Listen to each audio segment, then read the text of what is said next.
Isang malaking palaisipan ngayon at bakit ho nagtangka ito pong si dating PNP chief na ngayon ay MMDA General Manager Nicolas Torre na akuin at kunin no itong kustodiya ni dating DPWH Undersecretary Roberto Bernardo. At ito ho mismo ay ibinunyag ni Senator Ping Lacson dahil sa naikwento sa kanya ni Yusek Bernardo na kung saan ay nais daw na kunin na ang kustodiya at siya na po magtago dito po kay o magbigay ng proteksyon dito po kay Yusek Bernardo.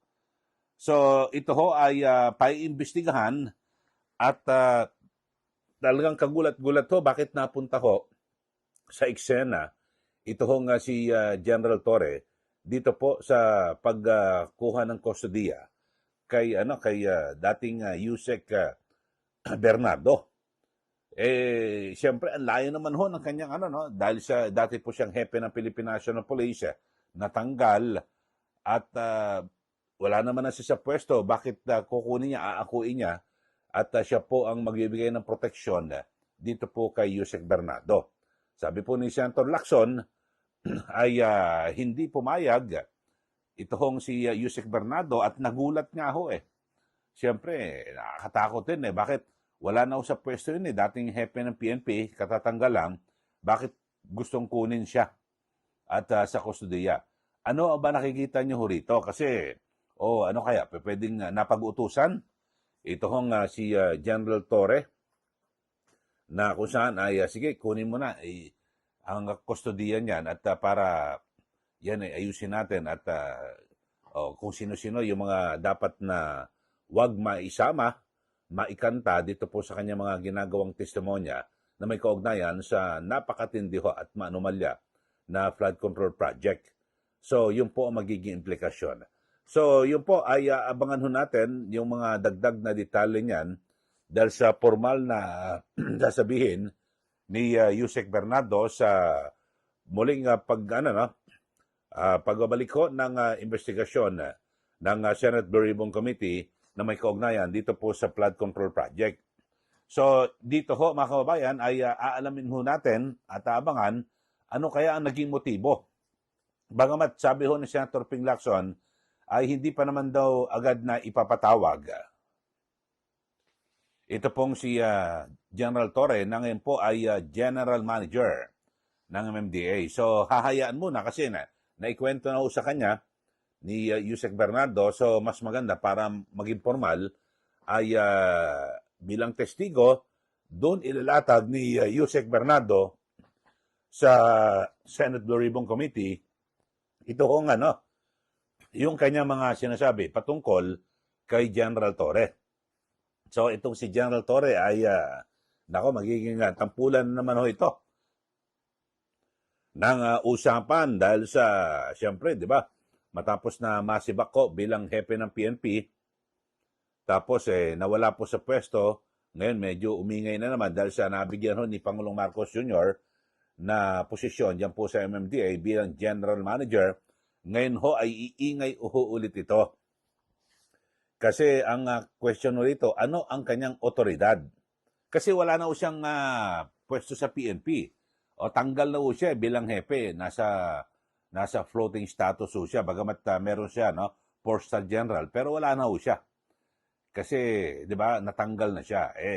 Rango na lang ang nasa kanya. Di po ba? So, kayo ho, ano bang nakikita niyo motibo rito? Nito hong si General Torre. Ako, ang pananaw ko rito, baka may nag-utos Sige, kunin mo yung kustodiya niyan. Tapos para pihitin natin at kung sino lang yung mga pwedeng kanyang akusahan nitong si Yusek Bernardo, ayun lang. Para masusian. Ayun. Mga kababayan. So, mabigat ho ito. At samantala ay sana magtuloy-tuloy na ho ito kasi may mga binabagito ng mga bagong anggulo na di umano ay ito pong si dating Speaker Martin Romualdez ay bumili ng bahay diyan sa isang mamahaling subdivision. Yung mga sources sabi diyan po sa Forbes na ang ginamit na front ay itong contractor na Diskaya. So dito may establish yung kung totoo ito kasi handa raw tumistigo yung dating may-ari ng pinagbilang bahay. Yung binilahan po yung may-ari at titisigo kung sino po yung bumili. At sa kumbaga sa ginawang front ito pong yung Diskaya. Di umano ni House Speaker o dating House Speaker Martin Romualdez.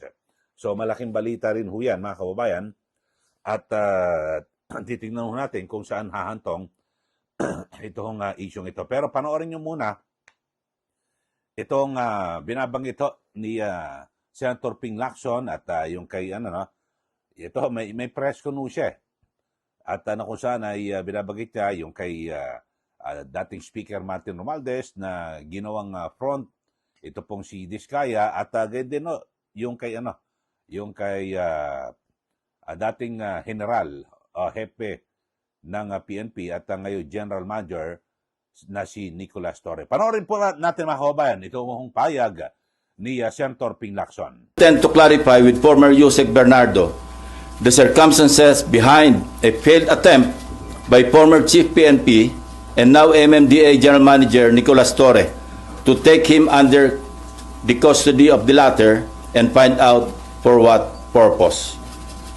Yan po ang pahayag ni Senator Ping Lacson na kung saan ikinikwento yung binabanggit na kung saan nagtangka na umeksena ito pong si General Torre para kunin po yung yung kustodiya ni Yusek Bernardo. Samantala, dito naman tayo sa issue na kung saan ay ito pong si dating speaker Martin Romualdez ay ito ang iimbestigahan po at bagamat hindi po ito siya mauobliga na sumipot diyan po sa Senate Blue Ribbon Committee kasi yung link ito ay magpapatibay ito sa ugnayan ng contractor at ng dating speaker. Yun kasi yung dating bahay po o may-ari ng bahay diyan po sa Makati property yun pwede kasi mag-establish po ito ng yung direktang connection sa pagitan ng Diskaya at ni ni dating speaker.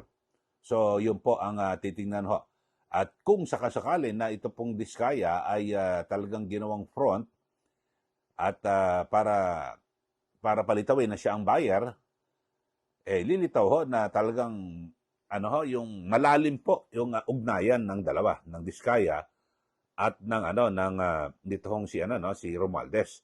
So alam niyo kung tinignan lang ng gusto ni Senator Ping Lacson yung naunang testimonya ng mga Diskaya na kung saan, di ba, marami sila mga kongresista na idinadawit ito pong sina Diskaya, di ba? At nababanggit din si Speaker Romualdez.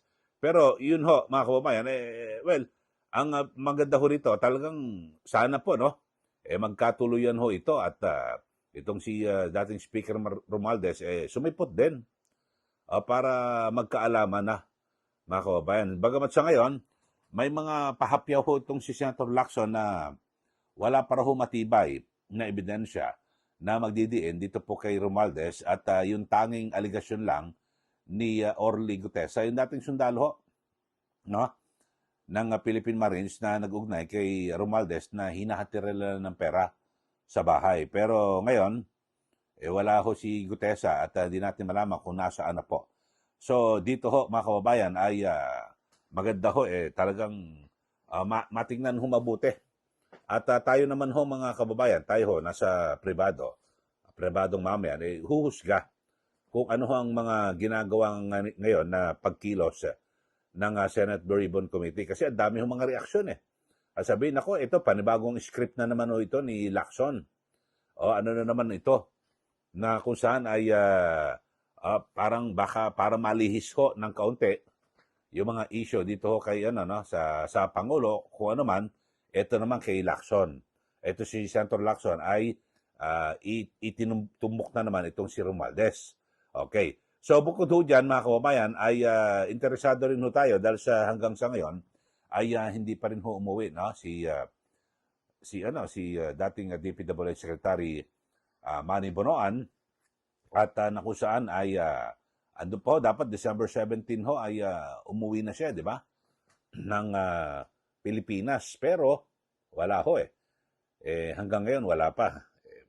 Pero sabi ho ng Senado ay subpoena ipadadala pag hindi sumipot sa January 19 na hearing ay palalabas na ho yung warrant. At kahit kung siya po ay nasa Estados Unidos ay pwersahang pauuwiin po siya rito, mga kababayan. So abangan ho natin kung kusang uwi ito pong si Secretary Bonoan or hihintayin na siya ay maaresto dyan po sa Estados Unidos. So, ito, panoorin ho natin. Ito po nga ilang bahagi pa ng video na kung saan ang sabi ho ay sadyang nilito o niloko ni Secretary Bonoan, ito pong si Pangulong Marcos. So, parang lumilitaw ho mga kababayan dito na ito ho, inaabsuelto na ho ni Senator Ping Lacson ang Pangulo. Kasi para ang sisi ho ngayon dito, yung sa pangkalahatan ay Romualdez na at Bonoan. Ito, panoorin nyo mga kababayan, itong payag ni Senator Ping Lacson. Sir, pa-clarify lang, tama po ba yung sinabi nyo kanina na si Bernardo is seeking custody kay... Hindi. It's the other way around. Okay. Si General Torre po. Nagulat siya noong meron nag-offer sa kanya na magbigay ng sanctuary. Kasi wala naman sa custody ng Senate si Bernardo. I think this happened before his third appearance. Nung he was about to appear for the third time yata. Ewan ko kung nakailan na siya. Nung nagkausap kami, kinuwento niya sa amin yan na sinabi sa kanya na pwedeng mag-seek ng sanctuary kung gusto niya. Pero pag labas niya doon sa pinanggalingan niya, nakita niya si General Torre. Umatras siya. Sabi niya, doon na lang ako kay Senator Lacson. Although he was not under my direct custody at that time. So nakita niya mismo. At hindi siya pumayag na magpa-custody kay General Torre. Hindi ko alam. It was a big and still a big wonder sa akin. Bakit napasok sa picture o sa scene, sa eksena, si General Torre? Sir, papatawag niyo po si General Torre? Hindi pa. Gusto mo natin marinig kay Yusek Bernardo. Although nasabi niya na sa akin yan, hindi niya palang na-testify. Pero nasabi na, hindi lang sa akin, kundi sa harap mismo ng aking mga kasamang abogado. At meron din siyang kasama noong naikwento niya. Nagulat nga rin ako. Hindi na, that time, hindi na. Hindi pa rin siya MMDA. Kaya nga sir, anong authority niya para... Hindi ko alam. Pero sir, nakausap niya kayo or na-communicate kay General Torre? Torre? Ni Yusek Bernardo sa amin yung information. Okay. Nawaglit lang sa isip ko na i-pursue yung anggulo na yon. Kasi ang dami nating inaasikaso pa mga issue at that time. Now, it just occurred to me, kasi naulit-uli yung usapan na yon doon sa aming meeting last Monday. Hindi ko na sabihin kung sino mga kausap. One of them, si Secretary Vince Dizon. So, Sir, kailan yung nangyari yung insidente? Yung nag-ano? more or less, before yung last appearance niya. Yan. Yung ano, sir, yung may... Third na yata yung appearance niya. I'd like to clarify persistent reports that former Speaker Martin Romualdez had purchased a house and lot in a plush subdivision in Makati City using the Discayas as front in the said sale. If verified to be true, this could possibly establish a direct connection between the former Speaker and the Discayas. In this regard, we may invite the former owner of the property to shed light. Sir, yung maling grid coordinates ni Sec Bonoan, so technically niloko niya si Pangulo? Hindi technically, niloko niya si Pangulo. Sir, layman's term, nag-submit siya ng grid coordinates. Sa PMS, oh. Opo. Ibig bang sabihin, sir, kung yun yung sinunod, merong project na makikita doon? Hindi. Pag mali-maling grid coordinates, siyempre, walang project doon sa grid coordinates. Mali eh. So pag inspection nitong DepDep ng AFP, ng PNP, wala makitang project, i-report nilang ghost yun. Kasi nakalista as a flood control project sa isang maling grid coordinates. Pag pinunta mo yung grid coordinates, wala ka makitang proyekto. So naturalmente, ire-report nila, ghost ito, walang proyekto eh. Lalong napahamak Bloated. lalong napahamak yung DPWH, sir, kasi mali yung grid coords. Hindi, pero nire-rectify na nila ngayon eh. Nagsasagawa sila ng panibagong inspeksyon doon sa mga tamang grid coordinates. Ang naging implication lang is yung 421. Kaya nung nag-extrapolate ako, di ba? Kasi kung 30,000 lahat, sa 8,000 pa lamang mayroon ng 421, that's something like 2.5% na ghost. So pagkalaki-laki sa yung sinabi ko na possible na ghost control, flood control projects. So bloated yun, substantially bababa yun. But it doesn't mean na walang ghost flood control projects. Kasi kami mismo, may mga nakita kami eh. Sir, sabi nyo, ihasabpina na po siya this coming for the... Okay, so hindi siya makakarating kasi nasa US siya. Iko-contempt nyo, iwawarrant. What happens next? May huhuli ba sa may kanya? warrant siya, may legislative warrant siya na pwede siyang hulihin. So, we will make arrangements with the US Embassy, the Ambassador Dave Romualdez, na kung pwede makipagtulungan, makipag-coordinate sa US authorities para maibalik siya rito. Technically, maaaresto siya sa US para maharap siya dito. May harap siya dito. Unang-una, siyempre, mag-expire yung visa niya, yung stay niya. He cannot stay there forever. Kasi normally, di ba, binibigay na yung longest na stay sa Amerika is 6 months. No? Kaya kung lalampas siya doon, magiging ano na siya, parang unauthorized na yung stay niya. So, hindi extradition, deportation ang mangyayari. O yan po ang pahayag ni Senator Ping Lacson. So, lumilitaw ho rito na parang inaabsuelto ho no, ni Senator Ping Lacson si Pangulong Marcos dahil sa ito. Ang sabi, si dating DPWH Secretary Bonoan ay sadyang niloko ito hong si Pangulong Marcos dahil sa maling pagbibigay daw po ng mga dokumento at impormasyon diyan po sa Malacanang na may kinalaman dito po sa flood control projects, yung tinatawag na grid coordinates.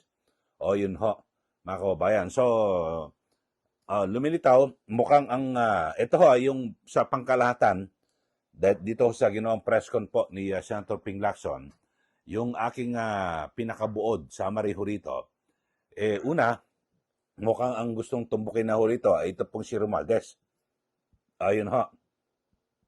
Dahil sa pati yung bahay, yung Ugnayan, Diskaya, at itong si Romualdez, ini-establish.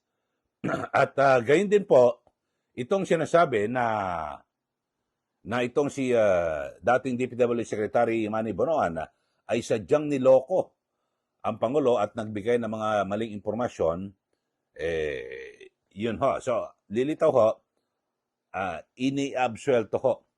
At inaalis po ito pong si Pangulong Marcos Jr. dito po sa issue ng flood control. So yun po, bagamat sa mga nauna ho na talaga naman at maging ang persepsyon ng lahat, ang sinasabi, hindi, ang Pangulo ang may kinalaman dyan dahil siya po ang pumirma ng General Appropriations Act o yung GAA na tinatawag, yung 2023 budget, 2024, 2025. Kaya alam niya ho yan at base rin sa aligasyon ni Saldico, nag-deliver di umano siya ng pera sa Pangulo, 100 billion, yun ho. So, titignan ho tayo, nagbabanggaan ho mga kababayan. Pero ito, yung kabuuan ng binamagit na press con at mukhang yun po ang tutumbukin o direksyon ng Senate Veribong Committee ay mailihis ito pong si Pangulong Marcos Jr. dito po sa skandalong ito. Kayo po, ano masasabi niyo ho rito? Kasi yan ho, narinig niyo naman ho yung press con ni Senator Ping Lacson na i-establish daw ito hong si Romualdez at Diskaya, yung kanilang connection, tapos itong si Secretary Bonoan ay nagsinungaling daw, binigyan ng maling impormasyon ang Pangulo, so niloko. So biktima rito ang Pangulo, parang ganun na binabanggit. Kayo ho, ano masasabi niyo rito dito po sa isyong ito? Mag-message na po kayo, magbigay na po kayo ng comment dito po sa ating channel. Sa mga bago lang po sa ating channel, subscribe na po kayo at huwag niyo pong kalimutan na i-like at i-share. Huwag niyo rin pong kalimutan, baka meron na kayong Facebook account. Hanapin niyo po yung Eli Saludar paki-like po at i-share. At mag-follow po kayo sa atin para kayo po updated sa ating mga pinag-uusapan. So sa mga bago lang sa channel, ulitin ko po, subscribe na po. Maraming salamat po. Muli, ito po si Ka Eli. Magandang araw po sa ating lahat.